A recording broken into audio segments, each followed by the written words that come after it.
Hello বন্ধুরা, তো আবারও চলে এসেছি আপনাদের সামনে রঙ্গিলা কুকিংয়ে। আপনারা সকলে কেমন আছেন? আশা করছি সবাই সকলে ভালো আছেন। তো আমি আজকে একটা জলখাবার এনেছি বিকেলের জন্য। চাহে আপনি সকালে টিফিনেও খেতে পারেন, বাচ্চাদের টিফিনেও দিতে পারেন, বা বড়দের টিফিনেও দিতে পারেন, ব্রেকফাস্টে আপনারা খেতে পারেন। খুবই একদম হেলদি, স্বাস্থ্যকারী। তো এই রেসিপিটি অবশ্যই ঝটপট বেনে রেডি হয়ে যায়। তো এভাবে আপনারা যদি বানিয়ে নেবেন, আমি টমেটোর সাথে তাতে আমি সার্ভ করেছি। তো এইভাবে তো কতটা নরম তুলতুলে আর দেখতে কতটা লোভনীয় দেখাচ্ছে এইভাবে ব্রেড দিয়ে। তো চলুন আমি কিভাবে রেসিপিটি বানিয়েছি জলখাবারটি, তো অবশ্যই আপনারা দেখে নেন, সাবস্ক্রাইব করে দেবেন। ততটাই সুন্দর দেখতে লাগবে, হয়ে যাওয়ার বাদে খুব সুন্দর দেখাবে। তো এইভাবে সব কটাকে দেখুন, এভাবে আমি রেডি করতে কতটা সুন্দর দেখাচ্ছে এখানে। তো এইখানে আমি একটা বাটি নিয়ে নিচ্ছি। তো একটা বাটির মধ্যে, তো এখানে বাটি নিয়ে নিয়েছি। তো এখানে বাটির মধ্যে আমি এখন ডিম নিয়ে নেব। তো ডিমগুলো এইভাবে ভেঙে নিতে হবে। তো এখানে আমি ডিমগুলো ভেঙে নিচ্ছি।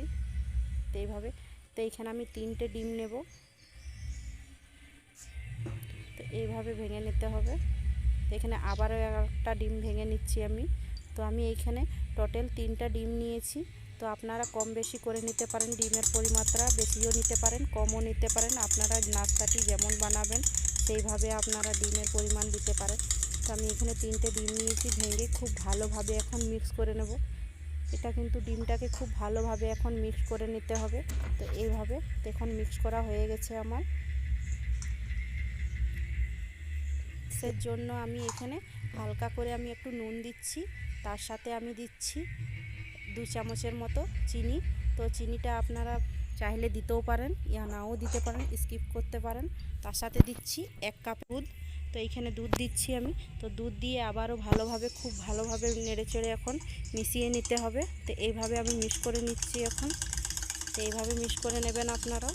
তো এই রেসিপিটি খেতে খুবই ভালো, আর বাচ্চাদের খুবই পছন্দ হবে খেতে। তো এইভাবে তো মিক্স করা হয়ে গেছে আমার। তো তাওয়ার মধ্যে আমি 1 চামচের মতো এখানে তেল দিয়ে দিচ্ছি। তো তাওয়ার মধ্যে তেলটা খুব ভালোভাবে ফেলিয়ে নিতে হবে। এইভাবে পুরো তাওয়াটার মধ্যে আমি এইভাবে ফেলিয়ে নিয়েছি। তো এইভাবে আপনারাও ফেলিয়ে নেবেন। তো এই রেসিপি তো খুবই সহজ, একদম সহজ পদ্ধতিতে ঝট করে বনে রেডি হয়ে যাবে একদম। তো এইভাবে তো গুলে রাখা এখানে ডিমটা নিয়ে নিচ্ছি। তো ডিমের মধ্যে এইরকম পাউরুটিগুলো একটা একটা করে এইভাবে দিয়ে পরে এখন আমি তাওয়ার মধ্যে দিয়ে দেব। দেখুন এইভাবে, তো এইভাবে দিয়ে দিতে হবে। তো চারিদিকটা আমি এইভাবে উল্টে পাল্টে এইভাবে সেঁকে নেব এখন। তো খুব ভালোভাবে চেপে চেপে এইভাবে সেঁকে নিতে হবে। তো আবারও একটা আমি এইভাবে দিয়ে দিচ্ছি। তো এইভাবে দিয়ে দিয়েছি। তো এইভাবে দিয়ে দিতে হবে। তো আরেকটাও এইভাবে আমি আবারও উল্টে নিচ্ছি। তো এইভাবে উল্টে পাল্টে নেবেন।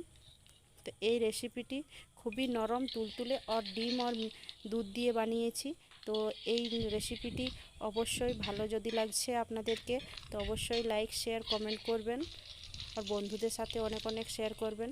তো পরবর্তীকালে আবারও নতুন নতুন ভিডিও নিয়ে আসবো আপনাদের জন্য। তো এইভাবে উল্টে পাল্টে খুব ভালোভাবে ভেজে নিতে হবে এখন। 2 থেকে 3 মিনিট ধরে এইভাবে চেপে চেপে কিন্তু ভেজে নিতে হবে, কেন ডিম, তার সাথে ডিম দেওয়া আছে। তো তো সেই জন্য একটু চেপে চেপে ভেজে নিতে হবে, যেন ডিমের গন্ধটা খুব ভালোভাবে চলে যায়। এইভাবে এভাবে ঘুরিয়ে ঘুরিয়ে খুব ভালোভাবে দুপাশটা ভালোভাবে ভেজে নিতে হবে। তো এইভাবে আমি ভেজে নিচ্ছি এখন সবকটাকে, এইভাবেই ভেজে নিচ্ছি। তো একটা প্লেটের মধ্যে এখন ভাজা হয়ে গেছে, তুলে নিচ্ছি। তো এইভাবেই সবকটাকে বানিয়ে নিয়েছিলাম। তো একটা প্লেটের মধ্যে এখন আমি সার্ভ করে নিয়ে আপনাদেরকে দেখাচ্ছি কতটা সুন্দর হয়েছে। তো এইভাবে আমি বানিয়ে নিয়েছি ঝটপট আমার বাচ্চার জন্য ব্রেকফাস্ট, ইয়া টিফিনের, ইয়া লাঞ্চের জন্যও আপনি ব্যবহার করতে পারেন। তো এইভাবে তো অফিসের জন্য তো এটা তো ঝটপট রেডি হয়ে যাবে, আর বাচ্চাদের টিফিনের জন্য তো অল্প সময়ের মধ্যেই হয়ে যাবে। তো এটা আমি বানিয়ে নিয়েছি ঝটপট, একদম 5 থেকে 10 মিনিটের মধ্যে এটা হয়ে যায়। তো এইখানে আমি টমেটোর কেচাপের সাথে আমি সার্ভ করেছি। তো আপনারা চাইলে চাটনির সাথে সার্ভ করতে পারেন। তো এইভাবে তো অবশ্যই আমার রেসিপিটি আপনাদেরকে কেমন লাগছে। তো একটা প্লেটের মধ্যে এখন আমি আপনাদেরকে কেটেও দেখাচ্ছি। এইভাবে কেটে নিচ্ছি। তো এইভাবে আমি কেটে নিয়েছি। তো কতটা লোভনীয় দেখতে লাগছে দেখুন। এইভাবে তো অবশ্যই আমার ভিডিওটি যদি আপনাদেরকে ভালো লেগে থাকে অবশ্যই লাইক শেয়ার কমেন্ট করবেন। তো পরবর্তীকালে নতুন একটি ভিডিও নিয়ে আবারও চলে আসব। ততক্ষণ ভালো থাকুন, সুস্থ থাকুন, টাটা।